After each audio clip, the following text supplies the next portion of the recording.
What's up, everybody? Derek Anderson, the DA, and yeah, this is just another quick hitter. 4 topics that I just wanted to touch on real quick. Won't be very long. Let's go ahead and jump right into it. We got this first up, article number 1. It's going to be about this character, my guy right below. Oh, right over here. There it is, right there. All Might. And yeah, this article, My Hero Academia creator admits best character is All Might. Yeah. You see the guy right here, right? You know, that's Plus Ultra right there. Hey, look, right there too, right? I've been calling it for a while. I said All Might's the best character, and I've called that several times. As a matter of fact, look, I got another one right here. I'm an All Might guy, right? I'm an All Might guy. And I've said that this guy's the best character in this particular series. A very popular manga series, very popular anime. And I've been saying, like, yeah, All Might's the guy. And people all know it's about Deku, it's about Bakugo, and those are good characters too. I also like Bakugo. But I think All Might is the #1 character in this series. And it apparently, so does the creator. He agrees with me. So it says here, My Hero Academia creator, Kohei Horikoshi admits the character he likes best is not the immensely popular Deku, but rather Deku's mentor, All Might. And he kind of explains why, and this is the reason I even wanted to bring this up. So he says here, he goes on to admit that the most important character of the story to him is the former #1 pro hero All Might. However, his choice is not based on any particular aspect of the plot, but rather the hero's ability to connect to and keep the manga's fan base. What is he talking about here? Okay, he's talking about the importance of people in the context of the story, right? Where is it at? Yeah, that he's even ranking behind Eraserhead and Present Mike, and I'm like, wow, man, like seriously, you guys really think that those dudes are the best, most interesting characters? But check this out. So he says to Horikoshi, it is not the character's backstory, motivation, relationships, or mental and moral qualities that have endeared All Might to him. Rather, it is his universal appeal and his ability to hold the reader's attention.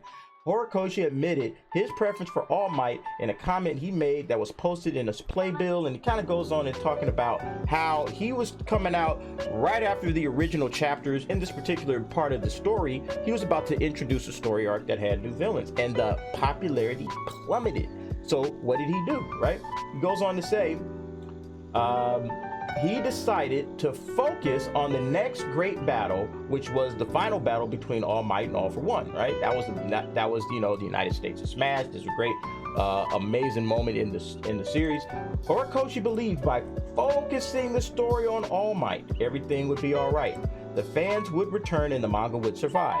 And his instincts proved accurate. He says the All Might story was in sync, very important, in sync with the reader's hearts. And this is something that's really important to understand from a writing standpoint, right? I'm a writer, I'm an author, I write books, and what I try to do is make sure that I connect to the people that are reading the book, okay? I need to connect to them. And he says it right here, he's got to be in sync with the reader's hearts, okay? It's not just enough to write popular stories with great characters. That's important as well, but it's important to get to the heart of your readers. What are people reading this for? What are people, like, you know, and the same thing goes with films. What are people going to films to see? What are you turning on the TV? What are you hoping to watch? What are you hoping for? You know, every time you come in with a premise, you also come in with a promise. Now, when it comes to importance, I think that, you know, he goes on and kind of talks about, without All Might, I do not think My Hero Academia manga would have come to be loved by everyone for so long. Yes, it is his ability to connect with the manga's fandom and to keep them interested, okay? He has this kind of presence when he walks out on the screen, okay? He's the former #1. He's the pro hero, and we know his story. You know, he's, you know, debilitated, he's broken, he's damaged, and now he can no longer be the hero that he was, okay? And that's something that we all resonate with as people, even in of ourselves. You know, other aspects, yes. The fact that this manga and this anime is about heroism, right? Being a hero, what does it take to be a hero? And the fact that now All Might has to change up what he used to do to now be a hero in a different way, to be a mentor to Midoriya. That's huge. Okay, that's what keeps this whole story going. And then the same thing goes in other aspects of other movies. You know, when you go watch a movie, you want to see how the character translates and connects. So like I said, I've always said that this was my #1 character. This was my favorite character. I'm just glad that I'm not wrong about that. And even the creator himself agrees with it. All right, let's go ahead and move on to the next topic. All right, and the next topic is this one right here. It's about the Wonder Twins. All right, and it says here, this is from the Hollywood Reporter, DC's Wonder Twins movie cast KJ Apa and Isabel May. All right, so I guess they were in Riverdale in 1833. Haven't seen them, don't know anything about these cats, but I'm interested in this Wonder Twins show. Wonder Twins was a show, or excuse me, characters that I watched growing up with the Super Friends, and it kind of discusses that here. It says here that DC has found its live-action Wonder Twins. Warner Brothers has tapped KJ Apa and Isabel May for the HBO Max film, the Hollywood Reporter has confirmed. Why this particular show? Why these characters? You know, is it something about these characters that people like? You know, are they interesting? Are they fun? You know, they could be. I think the Wonder Twins, you know, if you do it right, you know, you can make a kind of family-friendly kind of slapstick show, you know. Are they going to take it seriously? Are they going to go overly serious with this? I'm sure there will be moments of seriousness within this show, but is this a show that you would say, yeah, I couldn't wait, man, I've been waiting. Well, boy, man, you guys have been holding off on that Wonder Twins show. I'm just questioning, like, you know, okay, it could be fun, it could be interesting. Why now? You know, why these characters? You know, if the script was good, I guess the guy that wrote the script is Adam, I'm not sure how to say his name, Stiesel. He's worked on Black Adam. I checked out a couple of his credits, and he had worked on Black Adam. He did, like, I think Scoob, that little cartoon that came out a couple of years ago. You know, so yeah, you know, it might be interesting, but for me, I think DC is going to have to start to rethink the way that they are dropping characters and bringing folks out. Like, this seems something that would be more suited for a television series, not a film. Now, not to say that a film couldn't be great, but I think the Wonder Twins in a film, but you can dig deeper and go further with their individual characters. Not a lot of people know who they are, or if they do, they only remember them back from the Super Friends. They don't read the comics. They're not really caught up with them. So, you know, they're kind of probably figuring, well, what kind of shows can you do with this? And I mean, the reality, you could kind of go in any direction with the Wonder Twins as long as it's well done. You could probably take it in any direction, you know, that you wanted to, because it's more like, you know, the Guardians of the Galaxy or the, you know, Peacemaker type of feel. Not a lot of people know who the Wonder Twins are, or like I said, if they do, they remember them from a 70s cartoon, and that's pretty much it. So it'll be interesting to see what happens with this. I'm gonna be following this story to see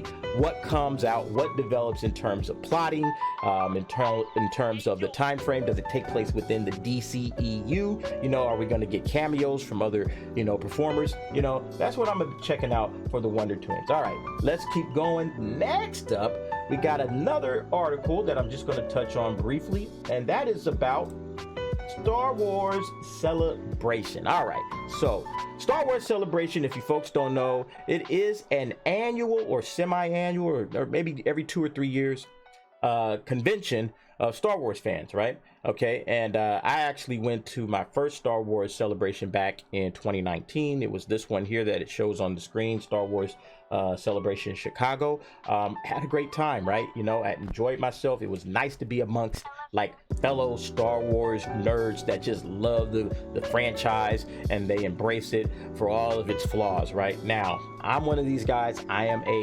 hopeful Star Wars fan. I try to keep myself in the positive, but yeah, I know there are many problems with the franchise right now. No ifs, ands, or buts about it. They've made some very questionable decisions. They've hired some writers and directors that really haven't either understood, you know, it kind of goes back to what we were just talking about with, you know, All Might, right?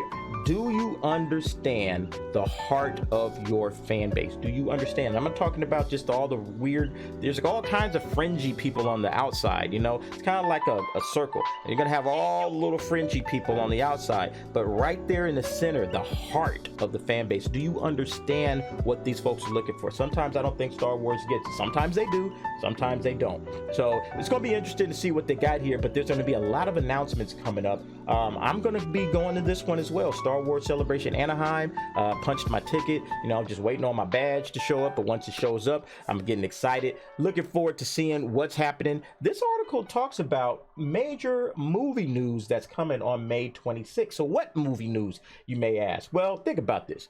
We haven't had a Star Wars film since 2019 December, right? All right, so this is 2022. We're going on to year 3. Nothing's been planned. Nothing's been announced this year either. So now we're talking about, okay, we're going to be getting into 2023 or maybe even 2024 before they release some sort of a Star Wars film. I don't know if anything is in the works right now. There's been no announcements. I know Rogue Squadron, that was announced. That was supposed to be coming out like this year or next year. And I don't think that's going to make it. You know, Patty Jenkins is doing other things with that. But this article kind of goes in here and it says Lucasfilm just announced that on that day, which is May 26th, the first day of celebration, a panel will open up the festival that will feature Lucasfilm's current crop of live action filmmakers. Okay, so we're going to see some live action folks now. So in addition to you know, there's Obi-Wan series will be dropping that weekend, right? That Friday. 2 days or 2 episodes are going to drop on that Friday while celebration is going on. Looks like they're going to also be giving some information on Andor. They're going to be getting information on The Mandalorian. I heard that there's going to be a Bad Batch, you know, season 2 information. You know, what else are they going to have? Because you're wondering, okay, live action filmmakers are supposed to be on a panel. You know, who will it be? Who will it be now? You know, who's going to be out there, right? Are we going to see Patty Jenkins? You know, because, yeah, it mentions her here. Lucasfilm will finally let us know what is next. Is Patty Jenkins' Rogue Squadron going to be the next Star Wars film? And if not, will we find out some story or cast? If not, odds are we'll find out what's coming next. Could it be the Taika Waititi film, Kevin Feige film, the Michael Waldron movie, or something else entirely? Will Rian Johnson make an appearance? Don't know. You know, I've never heard that like rumor officially squashed and put to bed, you know, so it might be him, who knows. But that's going to be interesting. That's May 26th. That's about 6 weeks away. So as I'm ramping up for Star Wars Celebration, I'll probably drop some more information in the little quick hits just to kind of discuss it. Okay, so the last topic is about these guys here. People are like, well, who are they, right?